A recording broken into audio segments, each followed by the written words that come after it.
Do you want to build a beautiful dashboard like this? I'm pointing at the screen. Let me show you the features. So here is the main card showing the city. Here's the temperatures, high temperature, low temperature. This is the feels like temperature, the wind, it's a little breezy outside, humidity, UV index. Here's the hourly forecast. You could see every hour it shows you the weather, the temperature, the rain probability. Shows you the forecast for Tuesday, Wednesday for 6 days. Friday it's gonna rain.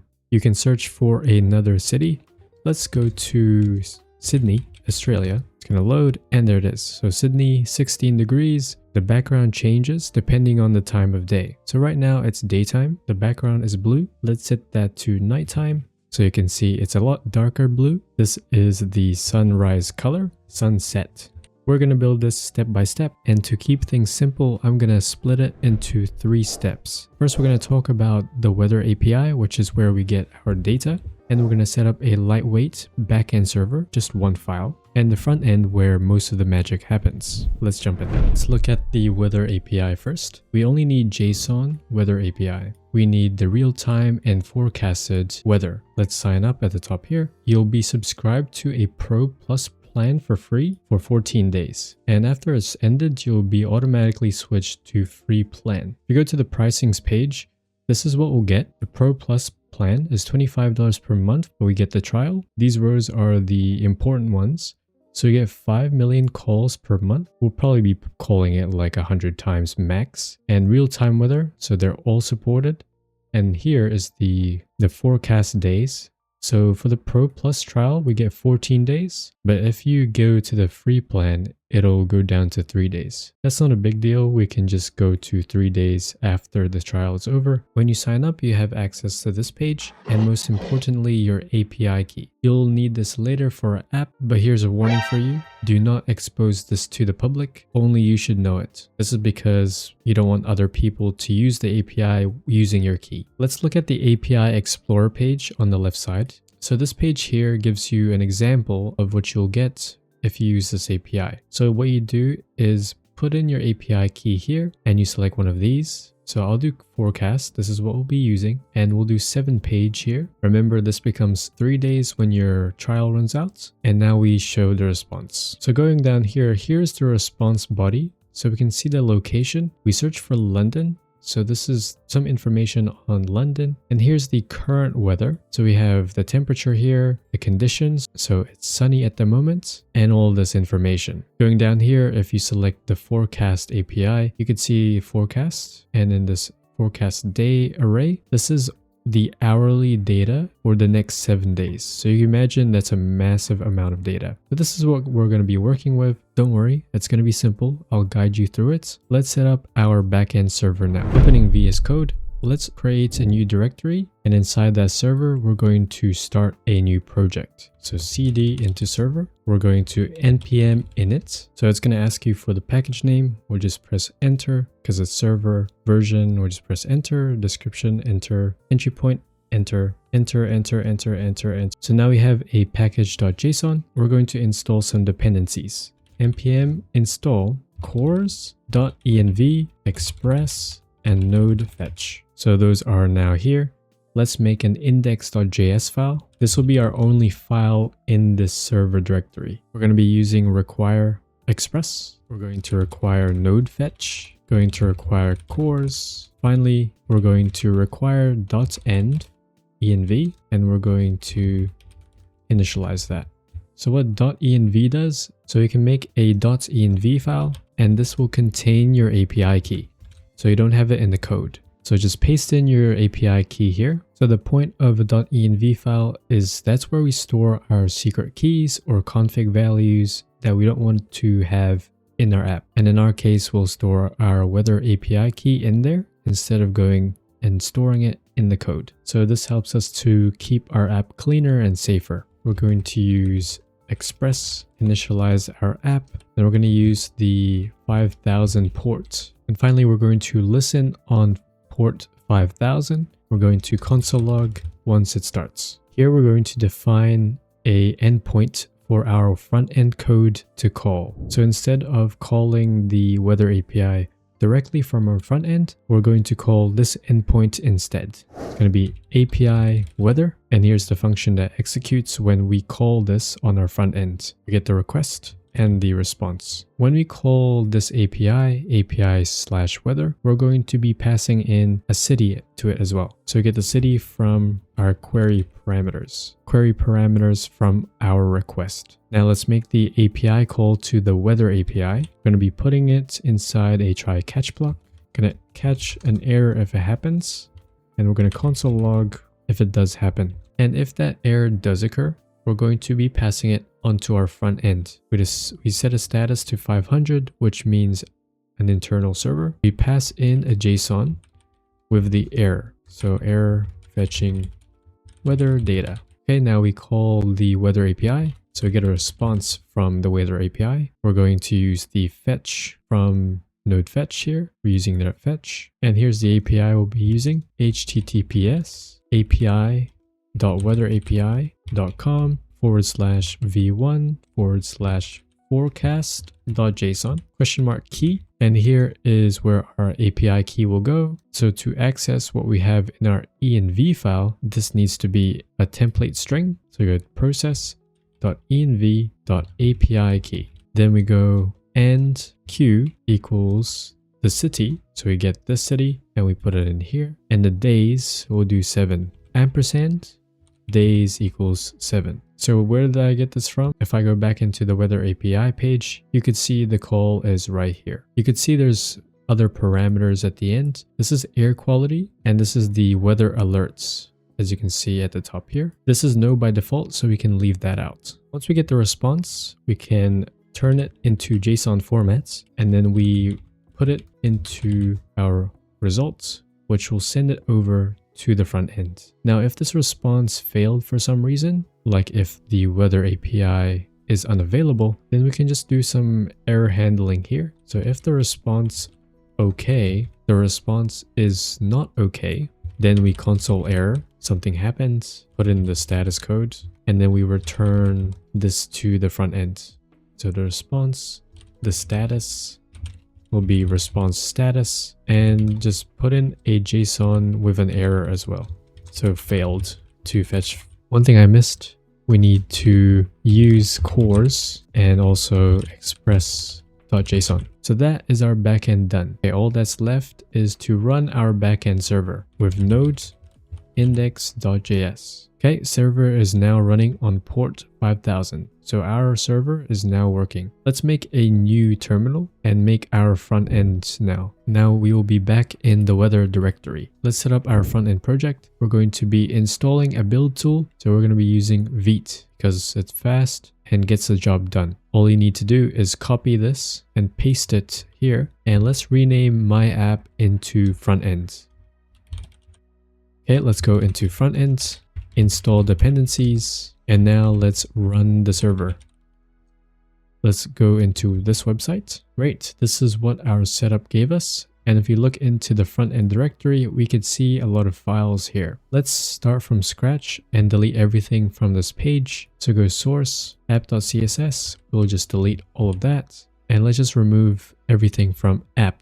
Okay, so we're starting from scratch. Let's head over to the index.html file and let's change our Vite plus React title here into something more appropriate for us. If you have a custom icon, right now the icon is Vite's one. So you can see in public, there's a vite.svg. If you have one of your own, you could link it in this file by changing this to whatever your name of the icon is. Just make sure it's in the public folder. But I don't have one, so we'll just leave it at that. Okay, let's go over to our app component and let's create a few React state variables. First, we're going to make the city, use state, and let's just do Auckland as the default state. So you can import it directly by typing it here, import use state from React. What I like to do is we need to add a new file called jsconfig.json, and let's place these contents in there. Now, when you type in use state, you could see this pops up that wasn't there before.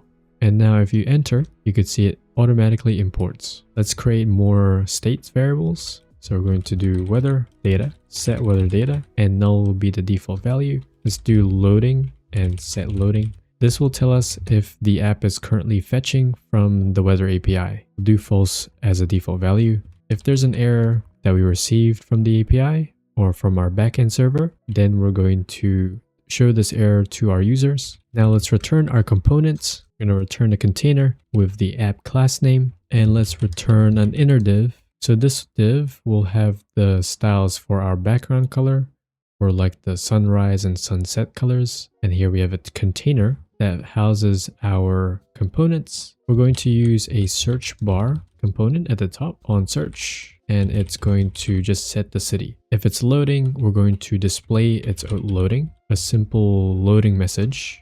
If there's an error, then let's display the error. So this is called conditional rendering. So this is a Boolean value. So if loading is false, then we won't continue with this. If it's true, then it will continue and it will run into this, which will be rendered. Same thing here. If error is true, then it will render this. And finally, the key to the puzzle, if we have weather data, we're going to conditionally render these things. Do a fragment here because React expects only one outer element. And here we want the current weather, hourly forecast, and the weekly forecast. So for these, we're going to pass in our data, and data. And for the current weather, we're also going to send the location. What are these variables? We'll see later. Now we're going to use effect. Now we're going to run an effect to fetch our weather data. So it takes in a callback function. This is the dependency array. So when something in this array changes, then we run whatever's in this function. So right now we'll be putting in the city, because if we change the city, for example, if we're searching for another city, we change the city, then we want to fetch that weather data for that city. Let's make a function here. It'll be a sync because we're fetching. First, we have to set loading to true. And now let's do our fetching with a try catch block. If an error occurs, we want to set the error to whatever that error is. We're going to do a finally here. What this does is whether or not the try is successful, or if an error occurs, either way, we're going to run what's in finally. So what happens here?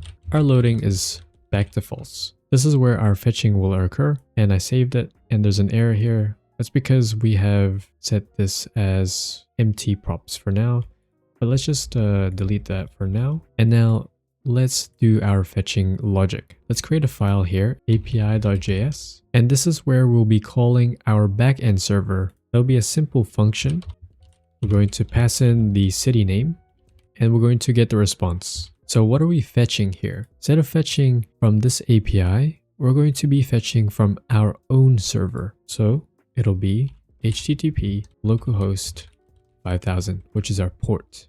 API weather, and then we have to pass in the city, which will be the city name. Of course, this has to be a template string so we can pass in the city. With our response, we turn it into a JSON, and then we return it. So return response.json. And that's all. So we can close that. So here what we do, we're going to get our data from get weather data. So we're going to import it from API, and we're going to pass in the city from our state here. Okay, what do we do with this data? So let's have a look at what the data actually is. So we'll be grabbing the location data. We'll also be using the current data. This is the current weather in London. So we can see condition, it's sunny at the moment, and there's an icon there too. We're also getting the forecast object. So this is like for hours. Every hour there's a forecast, and this is going to be for all 7 days. This is June 16, so this is for 12 midnight to 1 a.m. So this is the weather for that, and then this is for 1 a.m. to 2 p.m. This is the weather for that, and so on and so forth. So we'll be grabbing the forecast, the current, and the location data. We're going to set the weather data, and it's going to be an object. So this is the current data, the hourly data, and the weekly data, and also the location data. So we can get location from data.location, and we have to await this as well because our API function here is a sync. So we need to await that. For hourly, this is what we need. So data forecast and forecast day, the 0th day, because that's the current day, dot day, and weekly is forecast. We're going to get the forecast day, which will include 7 days. We're going to remove the first item from that array. Why is that? Because if it's Monday, this will return the forecast for Monday. But we're going to have that information in here in our hourly object. So this will just be from Tuesday and so forth. We're also going to be needing the minimum temperature and the max temperature. So it's missing from the current data. So we need to grab it from a different location. So we get the min temp and the max temp. And we get it from this information here. And now we attach it to our current data. So data.current, and we add this in as well. So min temp and max temp.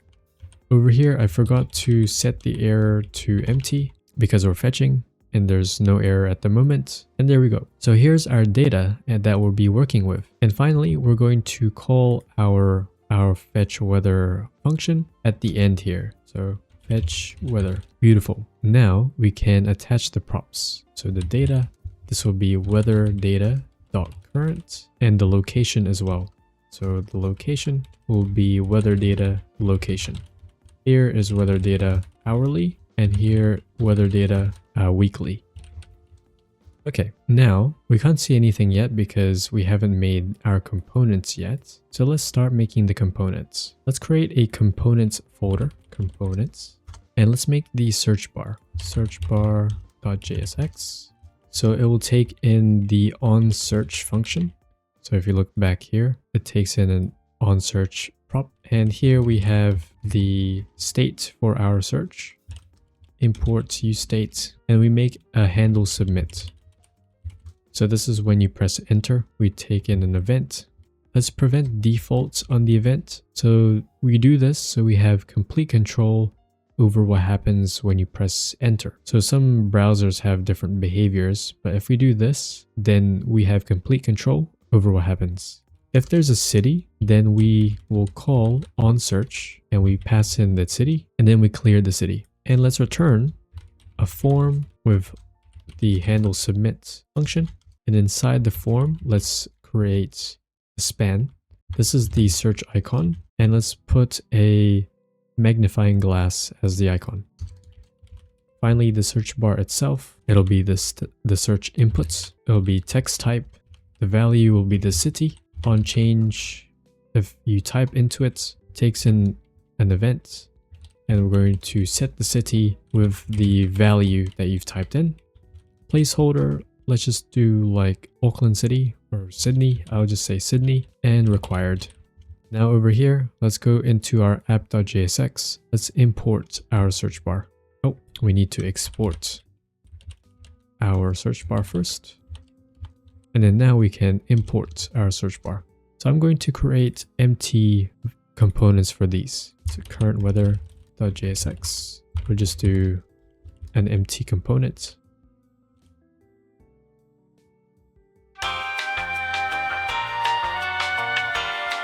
Okay, so now let's import all of these components, and we should see the search bar popping up. Whoops. This should be import from React. I don't know what is happening there. Import that from React. Okay, there's an error happening here. Let's see what's happening. So usually I just go into the server terminal. It says type error fetch is not a function. Ah, right. Open a split terminal. So we'll be in the server directory. Let's go to the package.json of the server, and we need to install node fetch version 2. npm install node fetch at 2. So now it goes down to 2.7.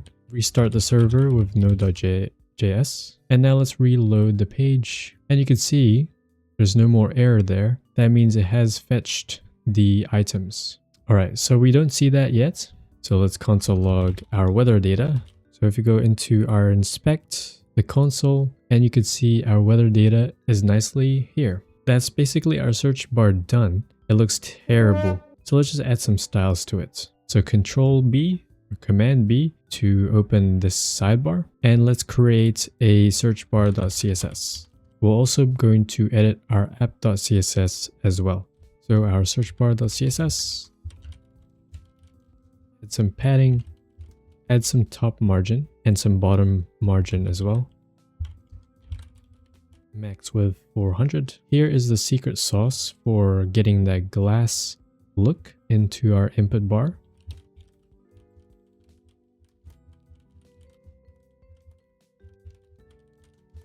So now if we save this, we have to, first of all, we need to import our CSS file. You can see the outline changed. Now let's change the inputs. Okay, so right now we have a border here and a background color. We want that to be all transparent, so it blends in with the background.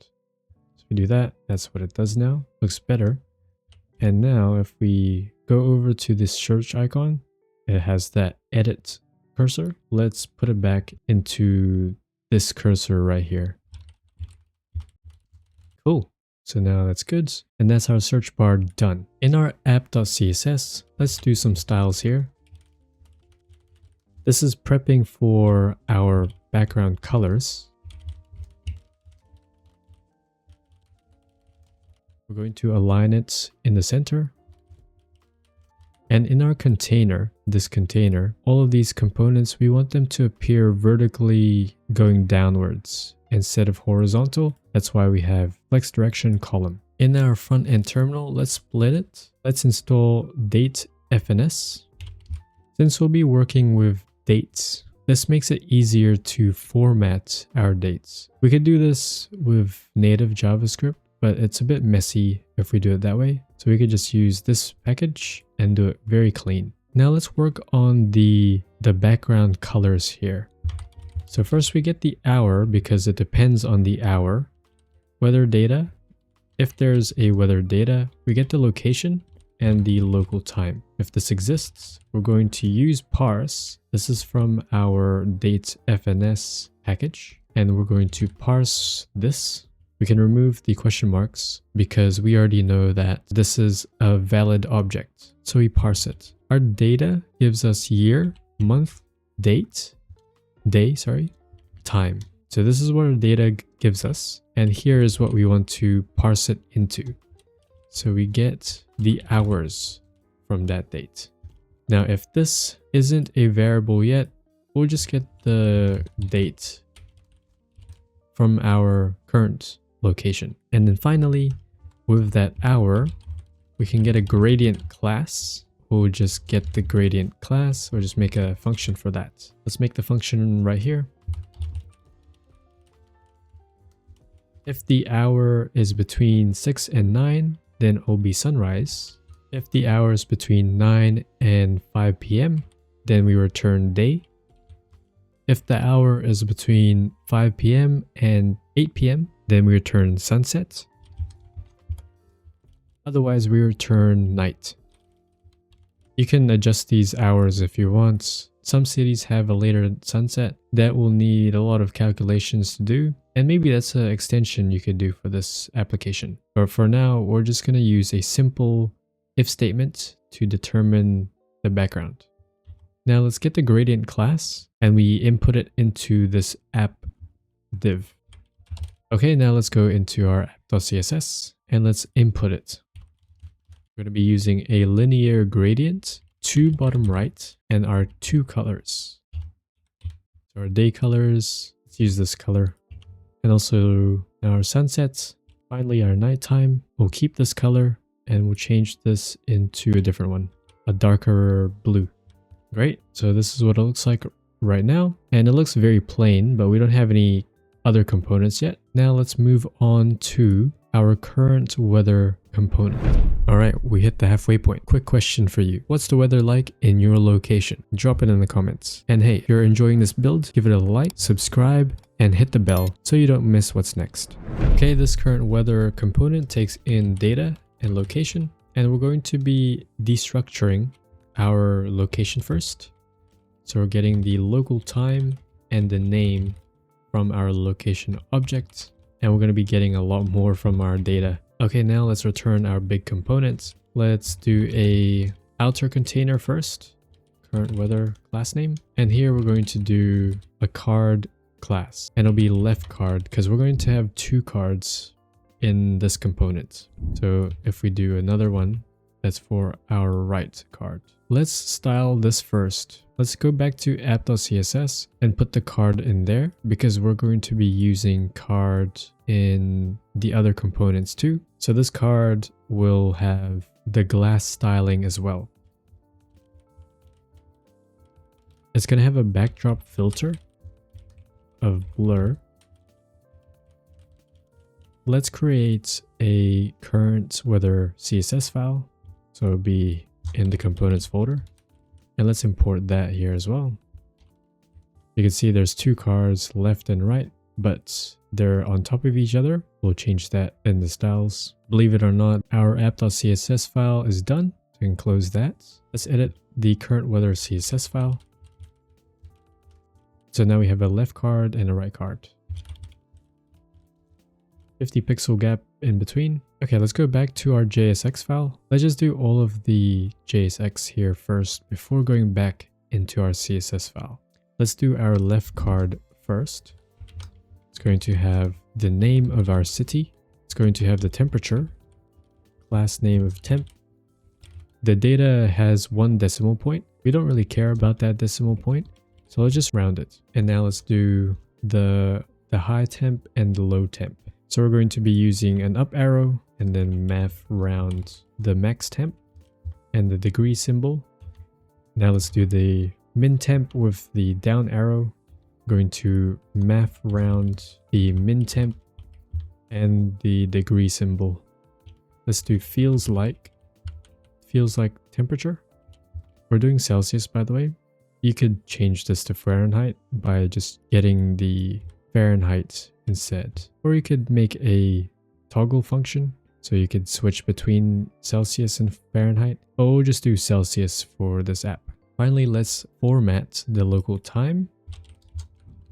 And we do that by calling a function. Let's make that function.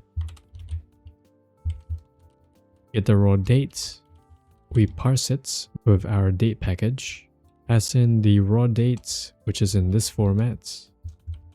Then we just make a new date out of it. And finally, let's return format from date FNS. Format this date into this format. So this format is the day and the hour and minutes and AM or PM. Okay, let's continue. This will be the condition, which is the current weather, if it's sunny or cloudy. So we put in the image, get the condition icon, and then alt text just for accessibility. And we just do the text here as well. Okay, so if you save that, we could see our data is showing up. Just doesn't look pretty at the moment. Let's do the right card first before any styling. So we're going to have 3 of these. And in each one, we're going to have a span of the detail label. So this is the wind. We'll just do this for each of them and replace the labels. So this is humidity and the UV index. Now we get the value, detail value. So for the wind, we just get the wind kilometers per hour, new line, and we just get a description of this wind. So call in a function that we're going to make. Okay, let's do the rest first. So let's copy paste that into here. So humidity is a percentage, and we just put in humidity there. We're passing in this humidity into a new function, get humidity description. And if you get the pattern, we'll just do the same thing, but for UV index. So UV index, UV, and gets UV description. Pass in the UV. Let's create these functions. Let's return calm if it's under 10. A little breezy if it's under 20. Windy if it's under 30. Or very windy otherwise. It's very basic, but you can edit this any way you want.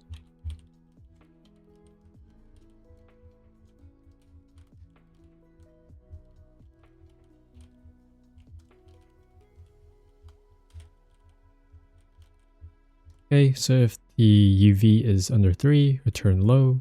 Under 6, return moderate. Under 8, return high. Under 11, very high, otherwise extreme. And we're calling it here. Put that into brackets so it's in JavaScript. Otherwise, it's going to print that onto the page.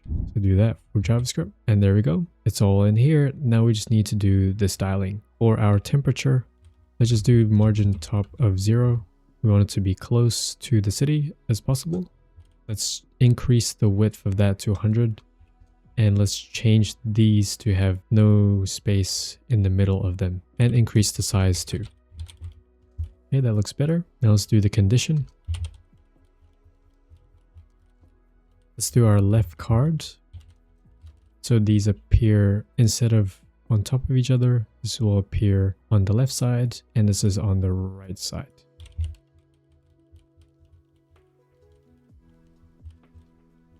Good. That looks good. Now let's do this card.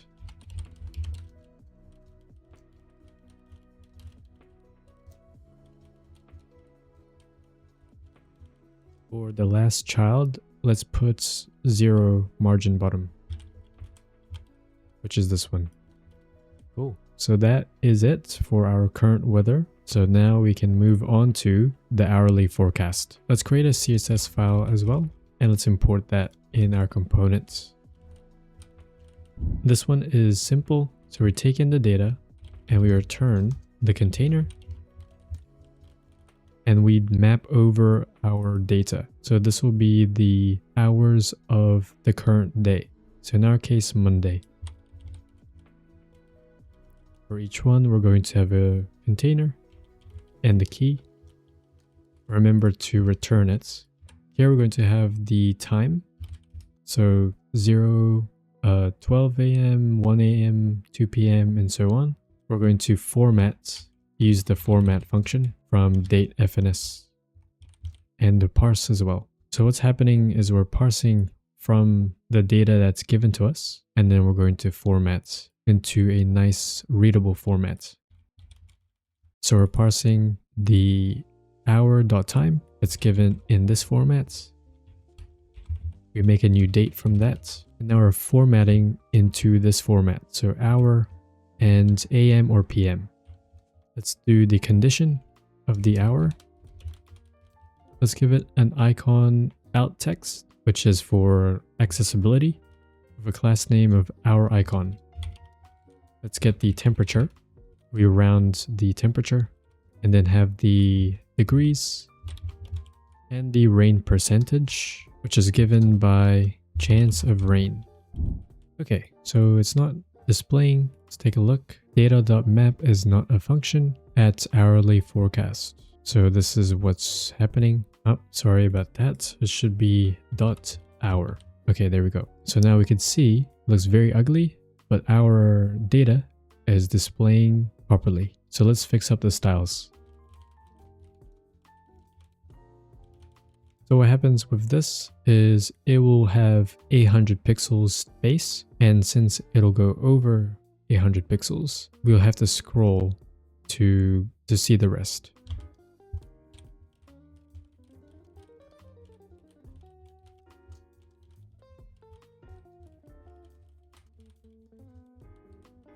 Okay, there we go. So what happens here? So this refers to each of these. This container refers to the outer container here. So now we can scroll it because it exceeded 800 pixels, the hour card, the icon, and the time, temperature, and rain. So you can see 12 a.m., 1 a.m., and it goes all the way to 11 p.m. Then we have the icon. So it'll be cloudy at 12 a.m., 12 degrees, and 0% of chance of rain.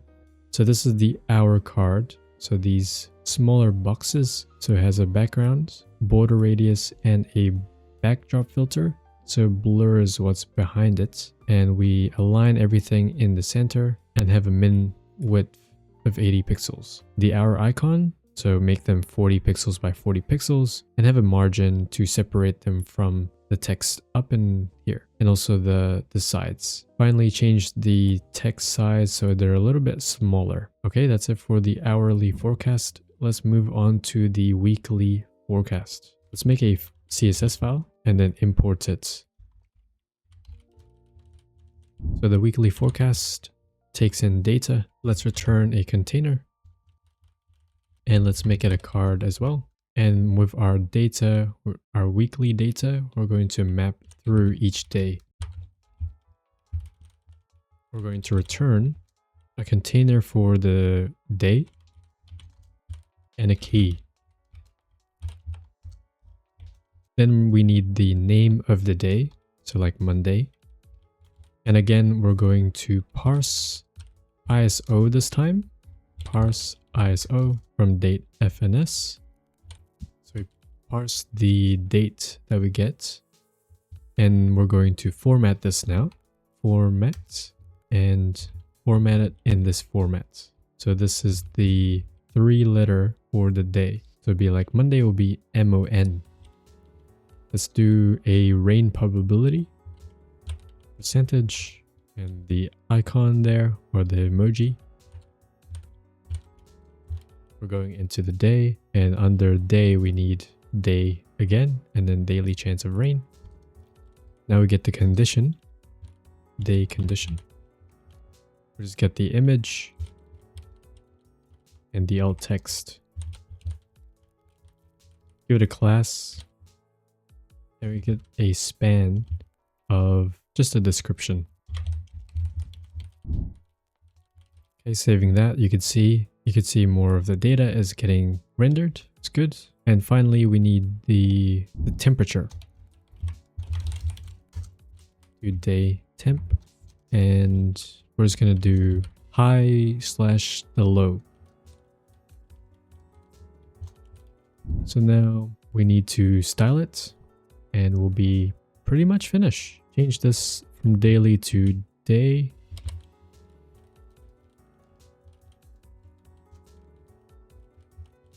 So this will be above Wednesday. Now in each of these, we want this to be displayed in a row like this.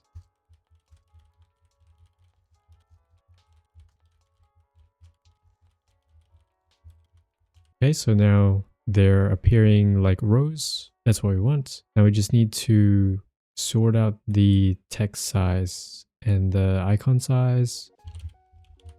So you can control the sizing with flex. Day rain and day temp, we're going to have those as flex 1. So what that means is if we save that, the day, or maybe day label. So the day label has flex 2. So here it'll be twice as big as day rain, which is here, and day temp, which is here, because flex 2 and they have flex 1.